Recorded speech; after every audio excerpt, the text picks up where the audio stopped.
Welcome to the 14th Digital Marketing Institute presenting most advanced digital marketing course in Pakistan. Register now.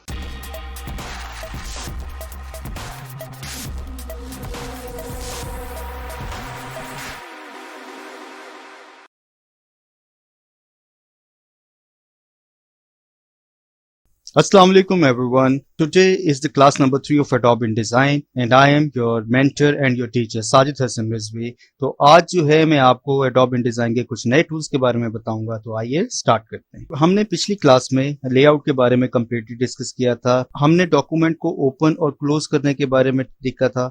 आज जो है आज की class document को place करने के हवाले से है कि हम अपने डॉक्यूमेंट के अंदर Adobe InDesign के अंदर किसी भी टेक्स्ट को किसी भी फोटो को यहाँ पे प्लेस कैसे करेंगे।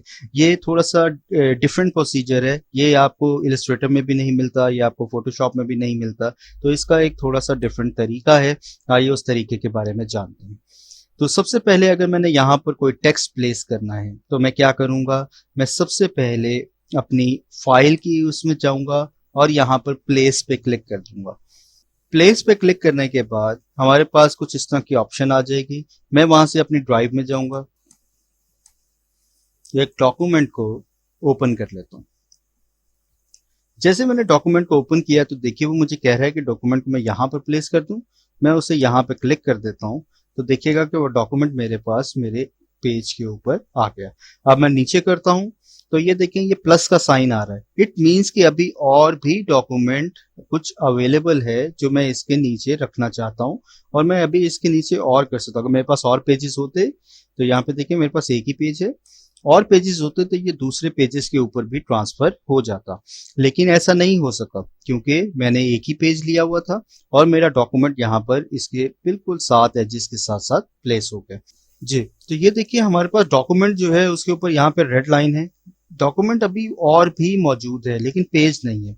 अब मैं चाहता हूं कि मेरा ये डॉक्यूमेंट नेक्स्ट पेज के ऊपर भी आ जाए और ये कॉन्टिन्यूस रहे। तो मैं शिफ्ट को दबा के रखता हूं, इसके ऊपर डबल क्लिक करूंगा तो अल्टीमेटली मेरा ये जो लिंक है ये एक नए पेज पे ट्रांसफर हो जाएगा। मैं अब आपको पेजेस दिखाऊं तो पेज 1 और पेज 2 अवेलेबल है। अब जब यहाँ पे पेज 1 पे देखते हैं तो देखिए यहाँ से वो रेड लाइन खत्म हो गई और इसके साथ ही वो हमारे पास यहाँ सेकंड पेज के ऊपर बाकी की टेक्स्ट आ गया। तो हम इस तरह से अपने एक पेज से दूसरे पेज पे टेक्स्ट ऑटोमेटिकली ट्रांसफर कर लेते हैं और वो पेज खुद से जनरेट भी हो जाता है। तो ये तो था हमारा टेक्स्ट को जो है वो प्लेस करने का तरीका। टेक्स्ट फाइल है, इसको प्लेस करने का एक और भी तरीका हमारे पास अवेलेबल है। वो है कि मैं टेक्स्ट बॉक्स यहाँ पे टेक्स्ट लूं और यहाँ पर मैं एक टेक्स्ट बॉक्स बना लूं। मैं जैसे यहाँ पे एक टेक्स्ट बॉक्स बनाता हूँ, अब मैं फाइल पे जाता हूँ और प्लेस कर देता हूँ। अब मैं जैसे टेक्स्ट बॉक्स बनाता हूँ तो मैं वहां से फाइल पे जाके प्लेस को क्लिक करता हूँ। उसके बाद मैं जब प्लेस पे क्लिक करूंगा तो मैं यहाँ पर आ जाऊंगा। यहाँ से मैं अपनी वही फाइल दोबारा उठा लूंगा और ओपन कर दूंगा। जैसे मैंने इसको ओपन किया तो देखिएगा वो मेरे टेक्स्ट के ऊपर आ गई। अब यहाँ पर भी कुछ फाइल अभी मौजूद है। मैं क्या करता हूँ, यहाँ से टूल सिलेक्ट करता हूँ, ये प्लस के साइन पर मैं क्लिक कर रहा हूँ और प्लस के साइन पे क्लिक करने के बाद मैं जैसे ही यहाँ पर एक और टेक्स्ट ऐड करके यहाँ पे ओके कर रहा हूँ, वो टेक्स्ट अब यहाँ पर भी ऐड हो गया। पहले यहाँ पर ऐड था, अब फिर यहाँ पर एक और टेक्स्ट बॉक्स आ गया। मैं अब इसको दूसरे पेज पे शिफ्ट करना है तो मैं सिंपल उसी तरह से मैं शिफ्ट के साथ इसको डबल क्लिक करूंगा तो मेरे पास यहाँ देखिए कि बाकी का जो टेक्स्ट है वो एक न्यू पेज के ऊपर ट्रांसफर हो जाएगा।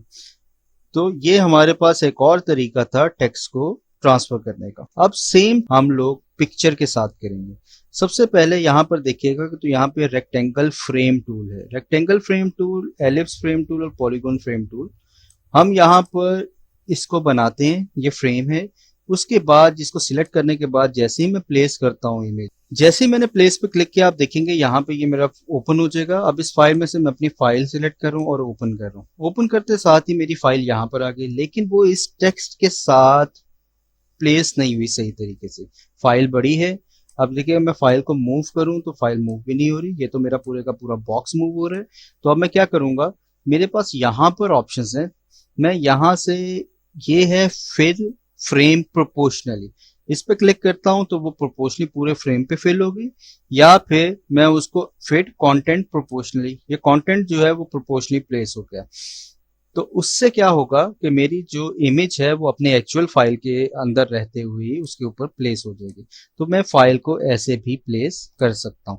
ये थी मेरी पिक्चर को प्लेस करने का तरीका एडोब InDesign के अंदर। और फिर दूसरा तरीका क्या कर सकते हैं, हम फाइल पे जाते हैं, प्लेस पे जाते हैं। जैसे ही मैं प्लेस पे गया हूँ मेरे पास फिर से मेरी वो फाइल आ रही है, मैं यहाँ से अपनी फाइल को क्लिक करूंगा और ओके कर दूंगा।